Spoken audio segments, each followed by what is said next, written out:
पौराणिक कथाओं के अनुसार एक रावण ने अभिमान व अपनी शक्ति के आवेश में भगवान शिव का कैलाश पर्वत ही उठा लिया था, जिसकी वजह से देवी देवताओं को पूरा जगत ही भयभीत हो गया था।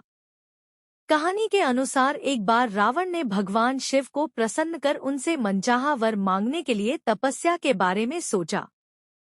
फिर वह कैलाश पर्वत पर जाकर तपस्या में लीन हो गया, लेकिन घोर तपस्या करने के बाद भी जब भगवान शिव प्रसन्न नहीं हुए तो उसने अपने शीश काट काट कर उनको अर्पित करना शुरू कर दिया। इस तरह रावण ने एक एक कर अपने 9 शीश भगवान शिव के चरणों में अर्पित किए।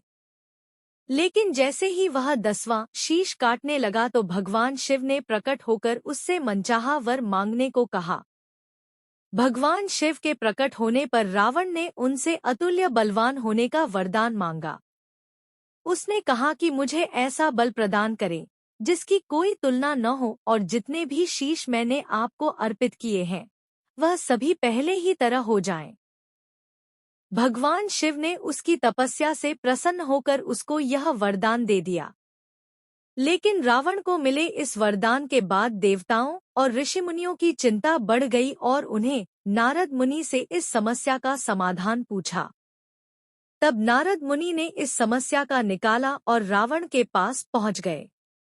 रावण अपने बल के अहंकार में इतना डूबा हुआ था। रावण ने गर्व में आकर कहा कि देवर्षि, आज मैं बहुत प्रसन्न हूँ, क्योंकि मुझे स्वयं भगवान शिव ने अतुल्य बल का वरदान दिया है। यह सुनकर नारद मुनि ने रावण की बुद्धि को भ्रमित करते हुए कहा कि हे राक्षसराज, आप इतने बुद्धिमान होते हुए भी ऐसे भगवान की बातों में आ गए जो हमेशा भांग खाकर नशे में रहते हैं, और उन्होंने जो वर दिया उसका सत्य मान लिया। अगर सच में आपको ऐसा वरदान मिला है तो क्यों न कैलाश पर्वत को ही उठाकर देख लें। रावण ने खुश होकर कहा कि यह अच्छा तरीका है इस वरदान की सच्चाई जानने के लिए। इसके बाद रावण ने अभिमान में आकर कैलाश पर्वत उठा लिया, जिसकी वजह से मां पार्वती और सभी देवता भयभीत हो गए। लेकिन भगवान शिव समझ गए कि ऐसा क्यों हुआ है। उन्होंने क्रोध में आकर रावण को सबक सिखाया।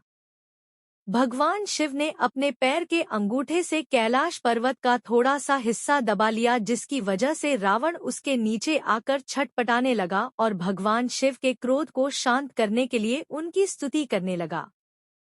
तब जाकर भगवान शांत हुए और रावण को उसके अहंकार का सबक सिखाया।